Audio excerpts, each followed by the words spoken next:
Officer Mark Harrison adjusted his patrol car's rearview mirror and started his shift through downtown Minneapolis. The sun was just coming up, casting long shadows between the tall buildings.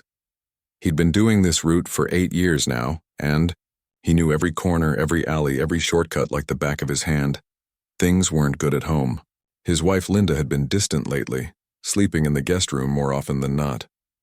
They barely talked anymore, except for quick exchanges about bills, or whose turn it was to take out the trash.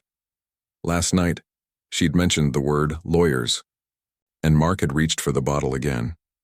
It was becoming a habit he couldn't shake. The radio crackled with dispatch calls, but nothing in his area yet. Most people were still asleep at this hour. He liked the quiet of early morning patrol. It gave him time to think, or maybe time to avoid thinking. The streetlights were still on, fighting a losing battle against the growing daylight. His head throbbed slightly from the whiskey he'd had before bed. He shouldn't have been drinking, especially not before shifts, but lately it was the only thing. That helped him sleep. The problems at home kept circling in his mind like vultures. The fights, the silence, the way Linda looked at him with disappointment instead of love. Mark turned onto 5th Street, past the row of coffee shops that would soon fill with morning commuters. The business district was still mostly empty, with just a few early risers walking their dogs or heading to the gym. He watched them through his windshield, these people living their normal lives, probably going home to normal families. The patrol car rolled smoothly over the familiar roads. 8 years of driving the same streets, seeing the same buildings, responding to the same types of calls. Sometimes he wondered if he'd made the right choice becoming a cop. His dad had been one, and his grandfather before that. It felt like destiny more than choice. His phone buzzed on the seat beside him, another text from Linda. He didn't look at it. Whatever she had to say could wait until he got home, assuming she'd even still be there. She'd threatened to go stay with her sister before, though she never followed through. The morning air was crisp, and he rolled down his window slightly to clear his head. The smell of fresh bread drifted from a nearby bakery, mixing with the urban sense of asphalt and distant car exhaust. Downtown was slowly waking up around him. Mark's radio crackled again with a minor traffic accident on the other side of town, but his beat stayed quiet. He preferred it this way. The calm before, the storm of daily chaos, traffic violations, domestic disputes, shoplifting, the endless cycle of minor crimes that made up most police work in this area. His thoughts drifted back to Linda again. When had things gotten so bad? They used to laugh together, plan weekends, talk about having kids someday. Now they were like strangers sharing a house, carefully avoiding each other in hallways and speaking only when necessary. The bottle in his locker called to him, but he tried to push the thought away. That wasn't the answer, though it felt like the only thing that worked anymore. The drinking helped blur the edges of his problems, made the loneliness more bearable, even if it created new issues. As he drove past the park where he sometimes ate lunch, Mark caught sight of joggers starting their morning runs. Couples walked dogs together, chatting easily. The normal rhythm of life continued around him while his own world felt like it was falling apart. He checked the time on his dashboard. Still early in his shift. Hours to go before he could head home, or back to whatever was left of his home. The morning sun climbed higher, warming the car through the windshield, but Mark felt cold inside. His radio stayed quiet, just background static as he continued his patrol through the familiar streets of Minneapolis, one troubled cop among many, trying to do his job while his personal life crumbled around him. The traffic light ahead turned red, and Mark slowed his patrol car to a stop. He drummed his fingers on the steering wheel, his mind still swirling with thoughts about Linda and his problems at home. The headache from last night's drinking hadn't fully gone away, making everything feel sharper and more irritating. Out of the corner of his eye, he noticed a man waiting at the crosswalk. The guy was wearing an expensive-looking dark blue suit that probably cost more than Mark's monthly rent. His shoes looked Italian leather, polished to a mirror shine. Everything about him screamed money, from the gold watch on his wrist to the designer briefcase in his hand. The man was talking on his phone, his voice carrying just loud enough for Mark to hear pieces of the conversation. Yes? We'll need to review the quarterly report. Absolutely, and I'll be in the office by 8. His tone was confident, commanding, the kind of voice that told people what to do and expected them to listen. Mark found himself staring. There was something about the way this guy stood, shoulders back, chin up like he owned the world. The expensive suit, the important phone call, the briefcase that probably held documents worth more than anything Mark would ever sign. It all felt like a personal insult somehow. His own uniform seemed shabby compared to that tailored suit. His own salary felt like pocket change compared to whatever this guy probably made. Mark shifted in his seat, feeling his cheap department-issued belt dig into his waist. When was the last time he'd bought clothes that weren't from the discount store? The man ended his phone call and slipped the device into his breast pocket with practiced ease. Everything he did looked smooth, polished. He checked his watch, probably planning another important meeting or conference call. Mark found himself wondering what kind of job let someone afford clothes like that.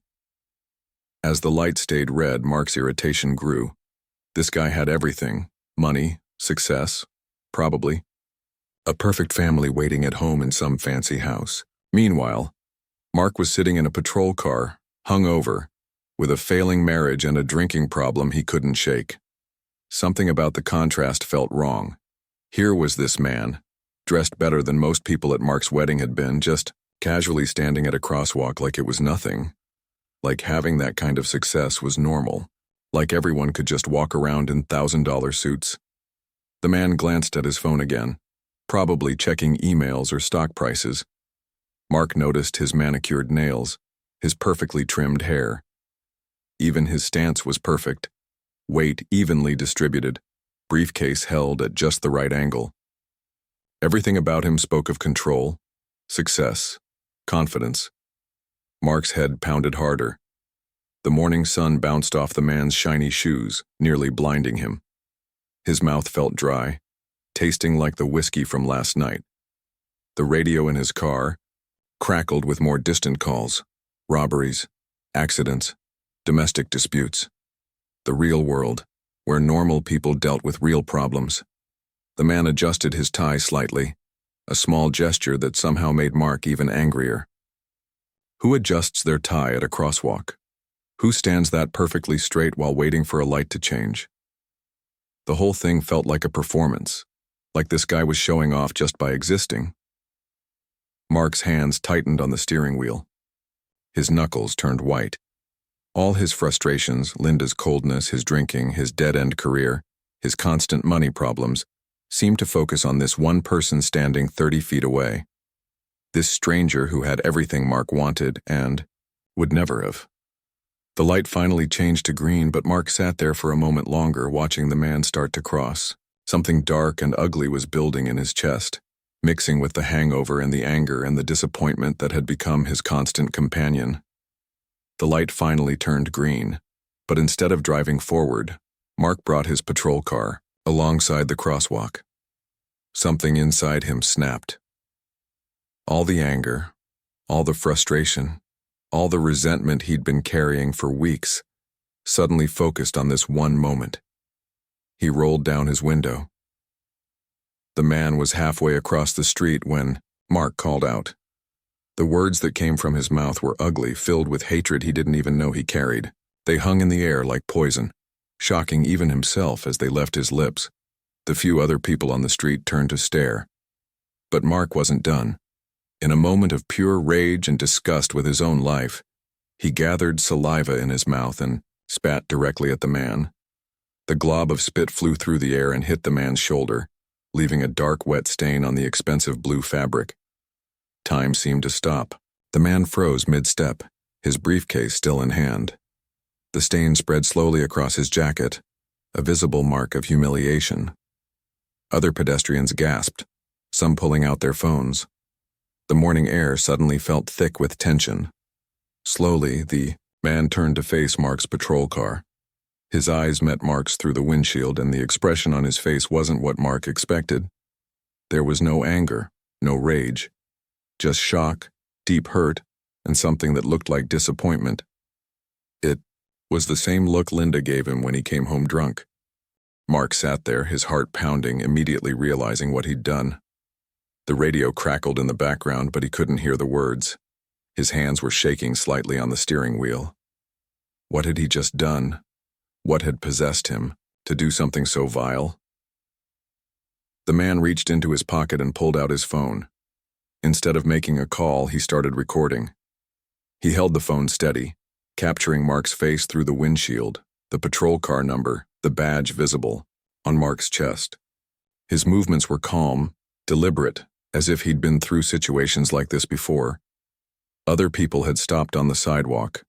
A woman with her dog was recording too. A man in a business suit had his phone out, documenting the aftermath. Mark realized with growing horror that this moment was being captured from multiple angles, preserved forever. The man lowered his phone and looked at the stain on his jacket. He touched it gently, as if trying to comprehend what had just happened. Then he looked up at Mark again, and this time there was something different in his eyes. Not anger, but resolve, determination, like he was making a mental note, storing this memory for future use. Mark's mind raced. He should drive away, pretend it never happened.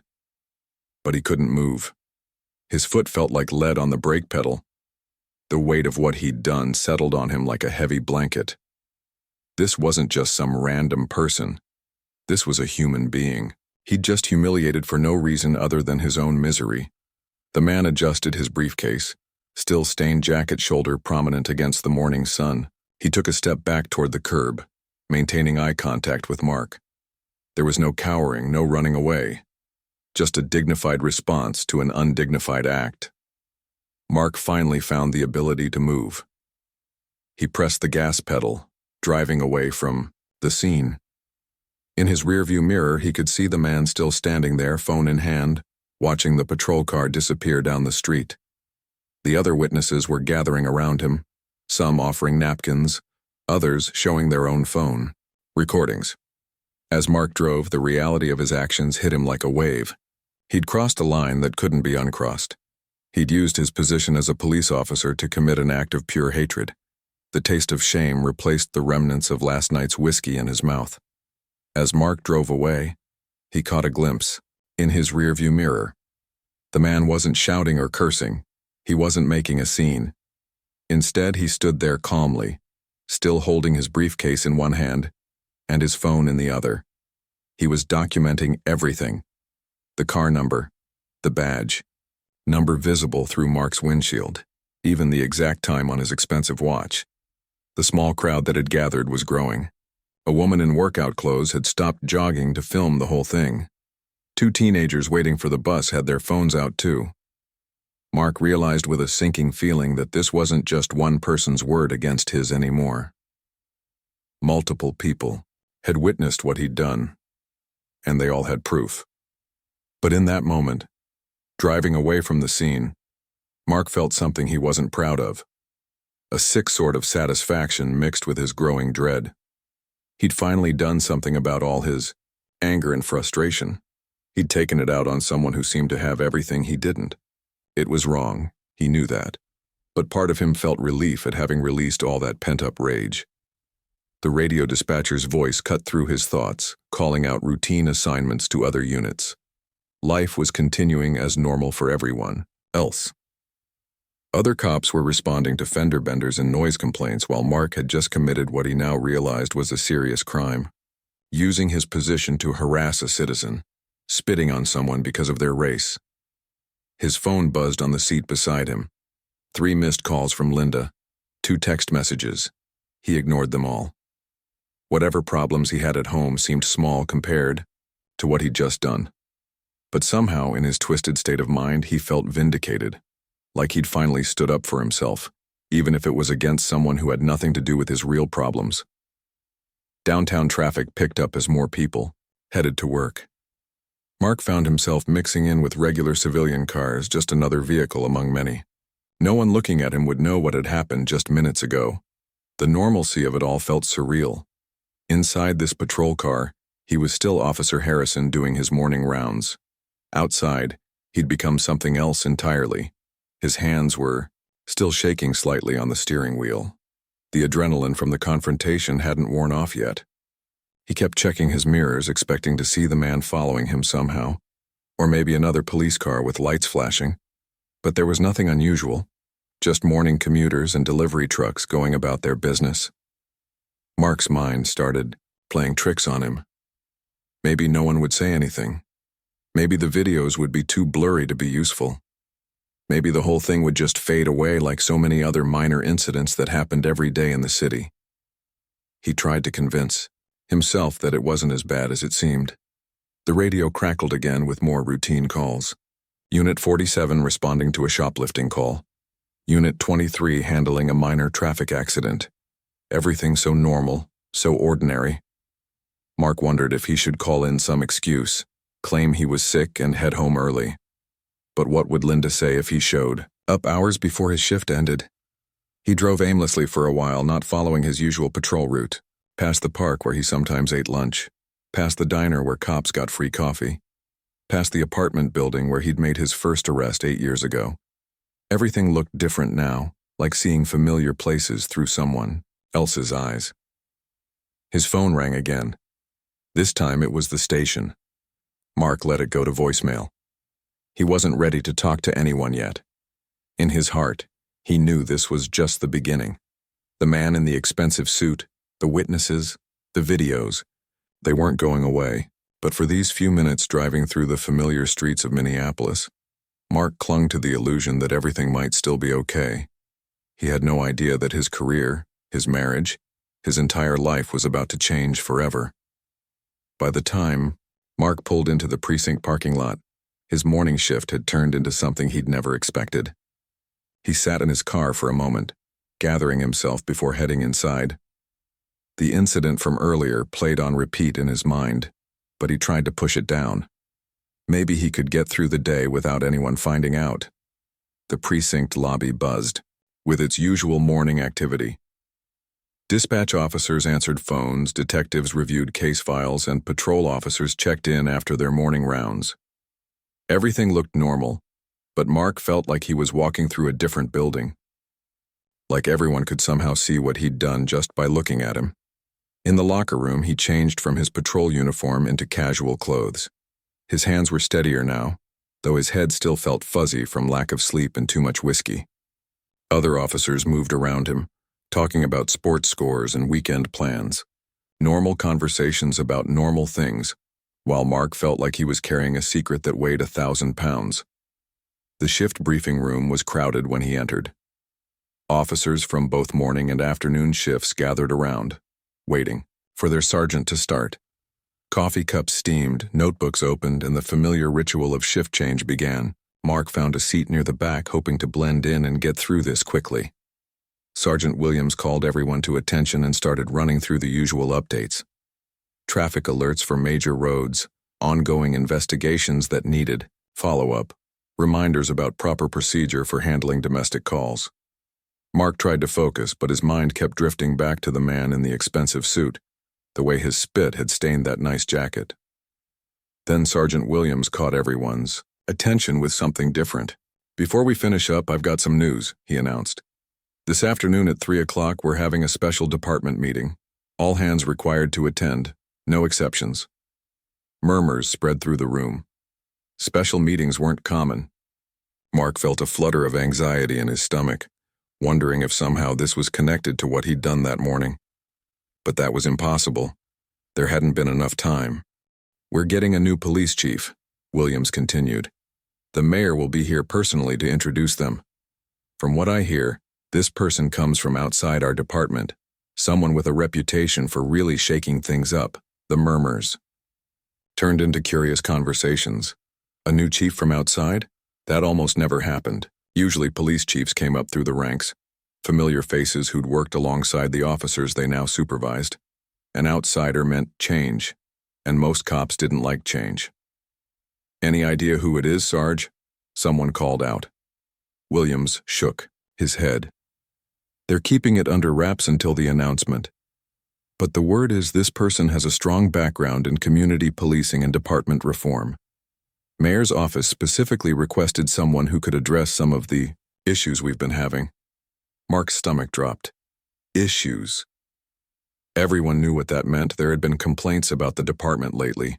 Claims of excessive force, racial profiling, officers acting outside their authority. Nothing had hit the major news yet, but rumors circulated. Now they were bringing in someone specifically to deal with those problems. Reform was a word cops hated to hear. It usually meant more paperwork, more restrictions, more oversight. Mark had joined the force when things were simpler, when officers had more discretion in how they handled situations. Reform meant body cameras and disciplinary reviews and sensitivity training. The briefing wrapped up, but conversations continued as officers filed out. Everyone was speculating about the new chief. Some worried about their pensions, others about their preferred patrol routes. A few younger officers seemed excited, talking about the possibility of better community relations and updated equipment. Mark stayed quiet, letting the chatter flow around him. His mind was spinning with worse thoughts. What if this new chief's first act was to review recent complaints? What if people had already called in about this morning's incident? What if the man he'd disrespected was somehow connected to all this? He walked to his locker, past groups of officers discussing the upcoming changes. The afternoon meeting was still hours away, but Mark already felt like the walls were closing in. Everything was changing, and not just at the department level. His whole world felt like it was shifting beneath his feet, and he had no idea how to stop it. By 3 o'clock, the main conference room was packed. Officers lined the walls, filled every chair, and squeezed together in the back. This was the largest gathering Mark had seen in years. Everyone was curious about who would be leading their department, what changes were coming, and how this would affect their daily work. Mayor Patricia Martinez stood at the front of the room, flanked by 2 important-looking city officials. She had that serious expression she wore during major announcements, the kind that appeared on evening news broadcasts. Mark found a spot along the side wall, trying to make himself invisible among the crowd of uniforms. "Thank you all for being here today," the mayor began. Her voice carried clearly through the room's sound system. "I know this is unusual, calling everyone together like this, but the decision we're announcing today is too important for rumors and speculation." She paused, scanning the room full of officers. Many had been with the department for decades. Faces Mark recognized, people he'd worked alongside for years. Some looked worried, others hopeful. A few maintained neutral expressions, waiting to hear the news before forming opinions. "Our city is changing," the mayor continued. "Our communities need police officers who understand modern challenges, who can build bridges instead of walls, who can serve all citizens with equal respect and dignity." Mark's stomach churned. Every word seemed aimed directly at him, though he knew that was impossible. He thought about Linda's comments on how he'd changed over the years, become harder, more cynical. Now the mayor was talking about respect and dignity, and all he could see was that stain on the expensive suit. "That's why we've conducted an extensive search for our new police chief. We looked beyond Minneapolis, beyond Minnesota even, for someone with the right experience and vision." She gestured to someone off to the side. "Please welcome your new police chief." The door opened and a man walked into the room. He wore the deep blue dress uniform of a police chief, perfectly pressed, medals gleaming on his chest. His movements were confident but not arrogant, purposeful without rushing. He carried himself like someone used to command but not afraid to listen. As the man approached the podium, Mark felt the blood drain from his face. His ears started ringing. His hands went cold and clammy. Time seemed to slow down as he recognized the face, the bearing, the measured steps. It was him, the man from this morning, the man he'd spit on. The new chief's expensive suit had been replaced by the police uniform, but everything else was the same. The perfectly groomed appearance, the confident stance, the way he commanded attention just by walking into a room. Except now, instead of a stained jacket, he wore the stars of a police chief. Mark's vision blurred slightly. He grabbed the wall for support, hoping no one noticed his reaction. This couldn't be happening. This had to be some kind of nightmare. The man he'd humiliated, the person he'd treated with such disrespect, was now going to be his boss. The mayor. continued her introduction, but Mark could barely hear the words over the blood pounding in his ears. 20 years of distinguished service, master's degree in criminal justice, led major reforms in community policing, stellar record of building trust between police and citizens. The chief stepped up to the microphone, his expression calm and professional. Mark searched his face for any sign that he recognized him, but found nothing. The chief scanned the room, his eyes briefly passing over Mark without any indication of recognition. "Thank you, Mayor Martinez," the chief said. His voice was clear, authoritative, the same voice Mark had heard on the phone that morning. "I'm honored to serve the people of Minneapolis and work alongside each of you." Mark felt like he might be sick. Sweat broke out on his forehead despite the air conditioning. Officers around him were nodding, some clapping politely, taking in their new leader. None of them knew what Mark knew. None of them had any idea what had happened that morning. The chief began speaking about his vision for the department, about accountability and community service. Every word felt like a judgment on Mark's actions. He wanted to disappear, to somehow undo the morning, to wake up from this impossible situation. But there was nowhere to hide in the crowded room, nowhere to escape the sight of the man he'd wronged now wearing the uniform of the highest authority in his professional life. Chief Thompson moved around the podium as he spoke, his presence commanding the entire room. He talked about transparency, about building trust with the community, about the importance of treating every citizen with dignity.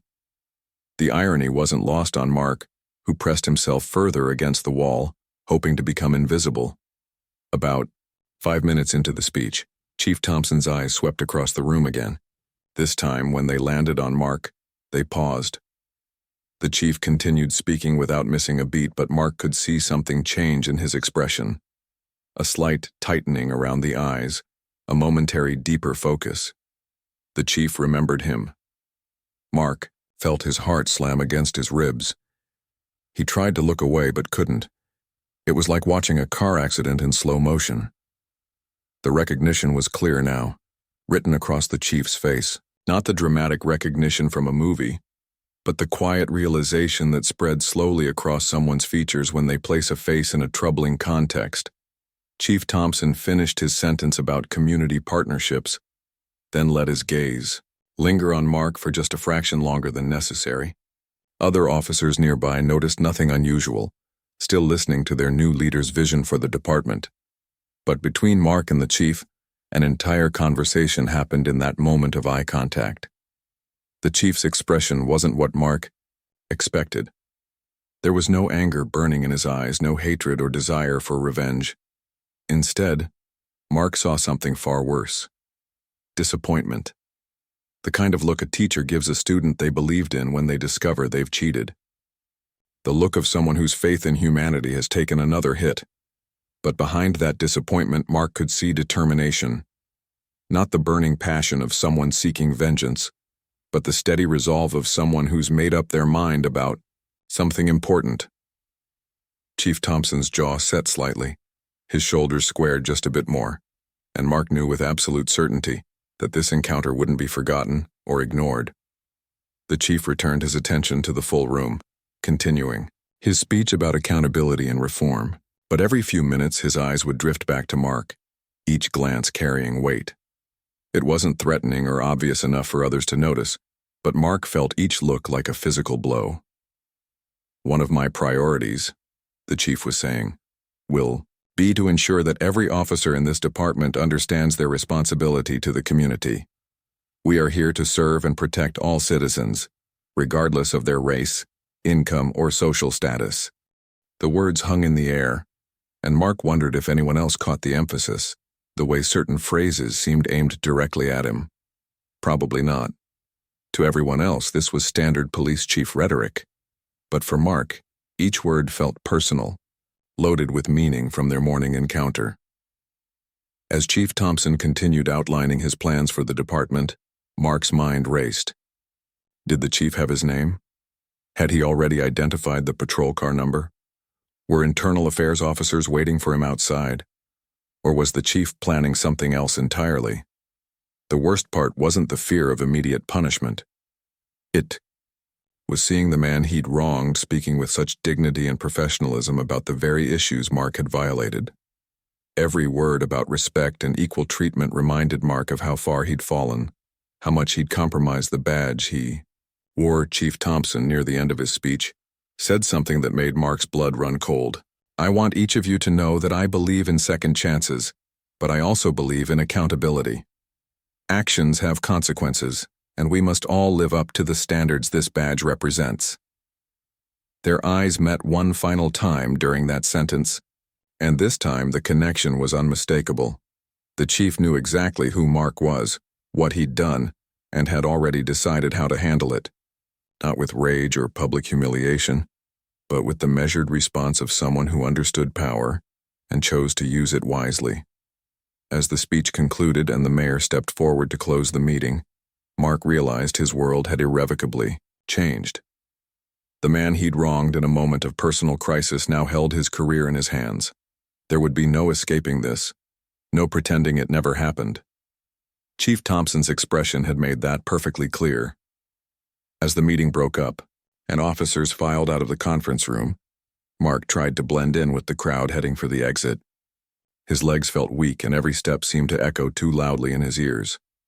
Just as he reached the doorway, Chief Thompson's voice cut through the general chatter. "Officer Harrison, please remain behind." The words were calm, professional, but they landed on Mark like a hammer. Other officers glanced back briefly before continuing out, some probably wondering what the new chief wanted with one of their colleagues so soon. Mark turned slowly, meeting the chief's steady gaze. "Close the door behind you," Chief Thompson said once they were alone. The conference room suddenly felt enormous and tiny at the same time. Mark's hands shook slightly as he pulled the door shut. The click of the latch seemed final, like the sound of a cell door closing. Chief Thompson stood by the podium, his uniform perfect, his expression unreadable. "Follow me to my office." They walked in silence through the corridors Mark had traveled countless times, but everything looked different now. The familiar bulletin boards, the worn carpet, the coffee-stained walls. It all felt foreign, like he was seeing it for the first time through different eyes. The chief's office was temporary, still being set up, but already organized. He gestured to a chair across from his desk. Mark sat down, feeling like he was back in elementary school, waiting outside the principal's office after getting in trouble. Chief Thompson sat behind his desk and studied Mark for a long moment. The silence stretched uncomfortably. Finally, he spoke. "Do you know why I was in that neighborhood this morning, Officer Harrison?" Mark's mouth was dry. "No, sir. I was conducting what we call a community walkthrough. Before implementing any changes, I like to see the areas I'll be serving, talk to business owners, observe street-level interactions, understand the real challenges our officers face." He paused. "I wanted to experience the community the same way a civilian would." The weight of those words hit Mark like a physical blow. This man hadn't been just another wealthy businessman walking through downtown. He'd been evaluating the very department Mark worked for, observing how officers interacted with citizens, and Mark had given him quite a demonstration. Chief Thompson opened a folder on his desk. "I have several pieces of evidence from this morning's incident." He placed a smartphone on the desk and pressed play. The video was clear, showing Mark's patrol car pulling alongside the crosswalk, the window rolling down, and then the awful moment of the spit hitting its target. "This is from Ms. Chen, who was walking her dog." He placed another phone on the desk. "This angle is from 2 college students waiting for the bus." Another video started playing, showing the same scene from a different perspective. "And this one was taken by Mr. Park, who works at the nearby law firm." Mark could see himself clearly in each video. His face, his badge number, the patrol car identification. There was no denying what had happened, no explaining it away. The evidence was overwhelming. "I also have witness statements," Chief Thompson continued, pulling out handwritten notes. 4 people willing to testify to exactly what they saw and heard this morning." Mark finally found his voice, though it came out as barely a whisper. I don't understand. How did you get all this so quickly?" A slight, sad smile crossed the chief's face. I had planned to submit a formal complaint, of course. I spent the morning gathering evidence before coming here for my introduction. I never imagined the officer involved would be sitting across from me in my first official meeting. The room seemed to tilt slightly. Mark gripped the arms of his chair. I'm sorry, sir, I was having problems at home. Not that that's an excuse, I wasn't thinking clearly. Problems at home? Chief Thompson repeated slowly. Officer Harrison, you understand what you did this morning wasn't just a personal mistake. You used your position of authority to humiliate a citizen based on race. You committed a hate crime while wearing the badge of this department. The full weight of his actions crashed down on Mark. This wasn't just about his job anymore.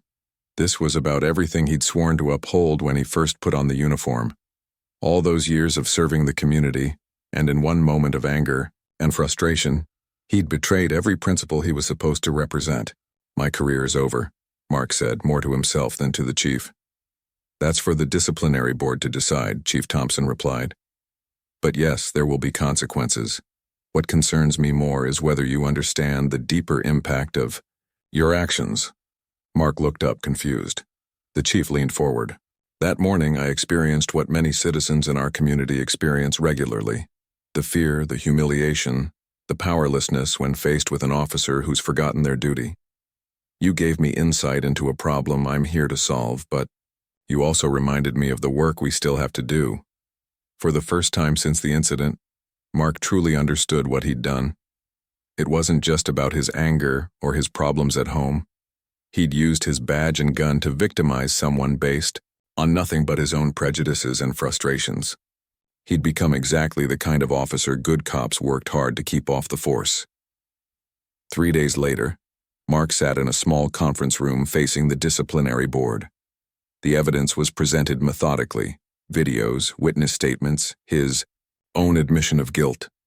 The board members listened in silence, their faces unreadable. When it was over, they gave him 2 choices: face a lengthy investigation that would likely result in termination and possible criminal charges, or resign immediately. Mark chose to resign.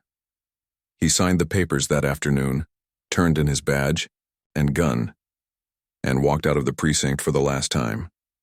8 years of service ended with his nameplate being removed from his locker and his photo coming down from the squad room wall. By the following week, the story had made its way to local news outlets. The videos had gone viral on social media, shared thousands of times with increasingly angry comments. Cop spits on civilian in racist attack became a trending topic. Local news stations picked up the story, interviewing witnesses and community leaders. Mark watched from his apartment as his actions were dissected on the evening news.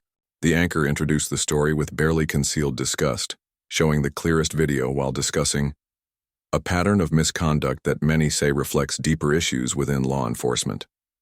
Chief Thompson handled the media attention with professionalism that impressed even his critics. He held a press conference where he acknowledged the serious violation, outlined immediate steps to prevent similar incidents, and announced a comprehensive review of departmental policies. This incident, while deeply troubling, highlights the very issues I was brought here to address, Chief Thompson stated calmly. We cannot hide from uncomfortable truths. We must confront them, learn from them, and use them to build a better department. The scandal had an unexpected effect. Instead of just another story of police misconduct that faded after a news cycle, it became a focal point for broader discussions about reform. Community meetings were packed with residents sharing their own experiences with law enforcement. Young officers reached out to the chief, offering to help implement changes. Training protocols were revised. Body camera requirements were strengthened. Chief Thompson used the incident as a teaching moment. In departmental meetings, he didn't focus on shaming Mark or using him as a scapegoat. Instead, he talked about the conditions that allow such incidents to happen: the stress, the isolation, the gradual erosion of empathy that can affect any officer who loses touch with their purpose. Meanwhile, Mark's life fell apart in ways he hadn't anticipated. Linda left for good, taking half their savings and the dog. Friends from the force stopped calling. The job market was brutal. No police department would hire him, and civilian employers looked at his resume with suspicion when they recognized his name from the news. But something strange happened during those long unemployed days. Without the constant cycle of shifts and overtime, without the drinking buddies from work, Mark found himself alone with his thoughts in a way he hadn't been in years. The anger that had fueled the incident slowly gave way to shame, and then to something he hadn't felt in a long time: genuine reflection. He started attending AA meetings, finally admitting he had a drinking problem. He began seeing a therapist, talking about the stress, the prejudices he'd absorbed over the years, the way his personal problems had twisted into something ugly. It wasn't easy work. Many days he wanted to quit, to blame everyone else for his situation. 3 months after resigning, Mark did something he'd been putting off. He wrote Chief Thompson a letter, not asking for his job back or making excuses, but genuinely apologizing for his actions and thanking the chief for handling the situation with more dignity than Mark had shown. To his surprise, the chief responded. They met for coffee at a neutral location, away from the department. Chief Thompson listened as Mark talked about his therapy, his struggles with alcohol, his growing understanding of how his actions had hurt not just one person, but entire communities. "I don't expect forgiveness," Mark said. "I just wanted you to know that what happened that morning changed me. I'm trying to become a better person." Chief Thompson nodded slowly. "Change is hard, but it's possible. The department you left isn't the same one you'll remember. We're all learning from that day." 6 months later, Mark started volunteering at a community center in the neighborhood where the incident occurred. He helped with after-school programs, learning to see the city through different eyes. The work was unpaid, often thankless, but it felt like the beginning of something important. Chief Thompson's reforms continued to ripple through the department. Complaint processing improved. Community engagement increased. Officers attended regular training on implicit bias and de-escalation. The changes were slow but measurable, with citizen surveys showing improved trust in local law enforcement. The story of that morning continued to be told in police academies and community forums, but it evolved from a cautionary tale about one bad cop to a complex narrative about systemic change, personal accountability, and the possibility of redemption. Both men had been changed by those few seconds of anger and spit, but what grew from that moment was larger than either of them had imagined.